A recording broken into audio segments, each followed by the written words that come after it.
Salut à tous, c'est Emma Petit. Bienvenue sur ma chaîne dédiée à l'économie domestique, au nettoyage et à la propreté de la maison et des objets. N'oubliez pas de vous abonner à ma chaîne. Passons maintenant directement au sujet de la vidéo. Les sacs en plastique s'accumulent constamment dans la maison. Ils peuvent se trouver dans les endroits les plus inattendus, ce qui n'est pas toujours beau et gâcher l'aspect de la cuisine. Jetez les sacs ou les rangers. De nombreuses ménagères utilisent immédiatement des sacs en cellophane pour se débarrasser des déchets.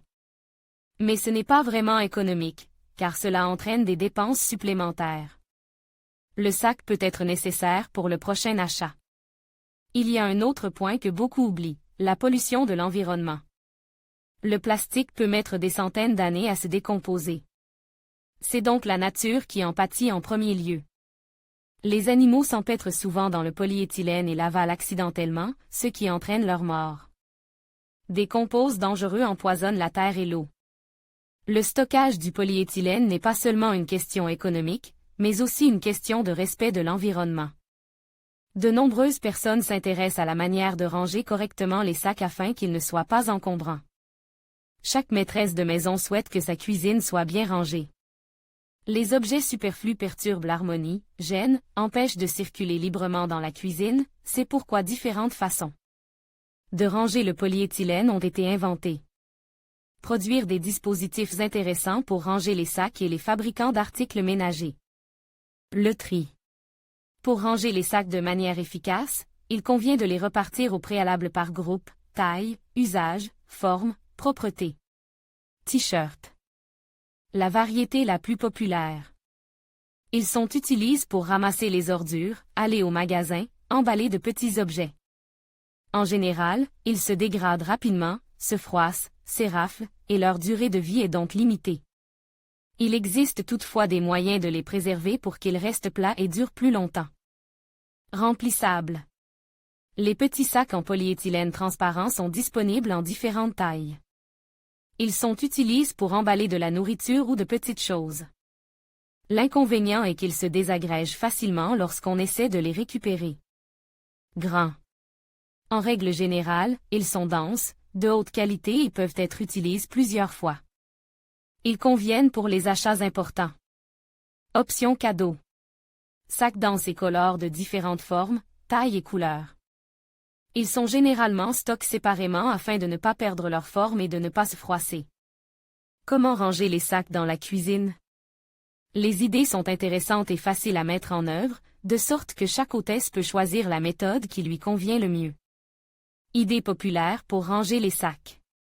La règle principale est qu'il ne doit pas y avoir de désordre dans la pisse. Il est préférable de prévoir un endroit spécial pour ranger les sacs, par exemple dans un placard, derrière la porte de la cuisine. L'endroit doit être pratique, car les sacs en polyéthylène doivent être sortis de temps en temps. En même temps, rien ne doit tomber en morceaux. Des astuces utiles ont été inventées pour aider à ranger des sacs de formes et de tailles différentes. La cuisine sera toujours bien rangée, sans objets inutiles à un endroit bien visible. Sac à sac, une option populaire et économique. Pour ce faire, un grand sac est à loup, dans lequel tous les autres sont plis. Il peut être accroché à la poignée de la porte, à un casier ou à un crochet. L'inconvénient de cette méthode est que le film se froisse et qu'il n'est pas pratique de sortir les sacs pour chercher celui dont on a besoin à un moment donné. En outre, cette méthode n'est pas très esthétique. Un sac suspendu à la poignée de la porte sera gênant, c'est pourquoi il existe des méthodes de rangement plus sophistiquées. Bouteille. La version à petite capacité convient aux petits sacs alimentaires. Prenez une bouteille en plastique et coupez le goulot. Placez ensuite les sacs dans la bouteille. Vous pouvez attacher une corde ou un crochet au récipient pour le suspendre au bon endroit. Pour faciliter l'accès, faites des trous supplémentaires sur les côtes.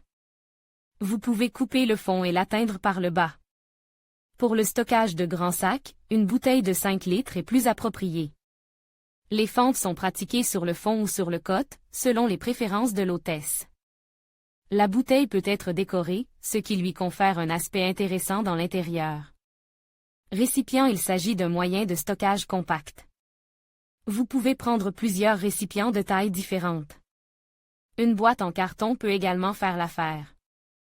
Les paquets sont pliés et placés à l'intérieur du conteneur en une pile bien ordonnée. Les paniers décoratifs en plastique ou en métal sont une belle option.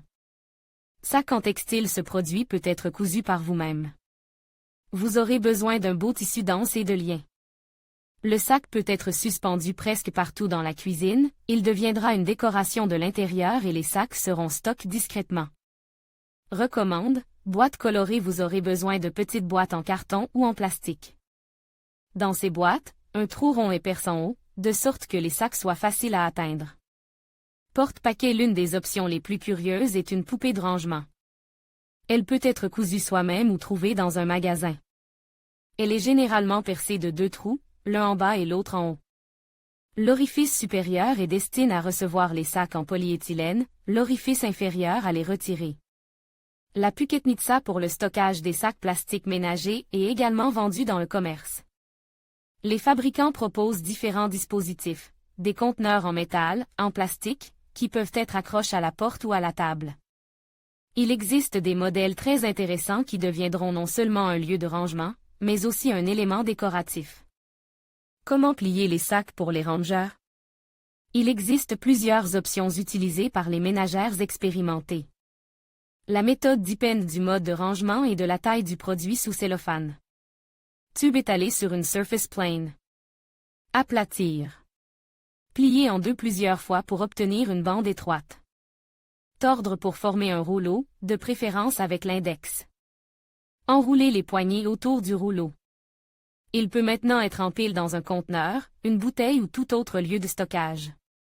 1 en 1. Cette méthode convient pour le stockage dans des récipients percés d'un trou. La cellophane est placée sur une surface plane, étalée. Elle est pliée en deux le long de la ligne verticale. Roulée de bas en haut jusqu'au poignet. Le sac suivant est placé sur les poignets et répété de la même manière. L'idée est que lorsqu'un sac étire, il entraîne le suivant avec lui.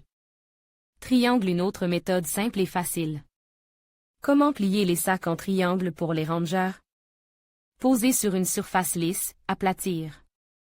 Plier en deux. Plier à nouveau. Plier un coin en triangle. Enrouler les triangles en les pliant jusqu'au poignet. Le dernier triangle doit former une poche. Plier les poignets en deux. Insérer les poignets dans le triangle. Pendant la torsion, n'oubliez pas d'écarter la cellophane et d'enlever l'excès d'air. De cette façon, l'enveloppe prendra moins de place. Enveloppe convient pour les gros paquets. Cette méthode est utilisée pour organiser le stockage dans des boîtes, des conteneurs, des tiroirs de cuisine. Aplatissez la surface, étalez-la, enlevez l'air. Pliez en deux horizontalement, puis verticalement jusqu'à la taille souhaitée.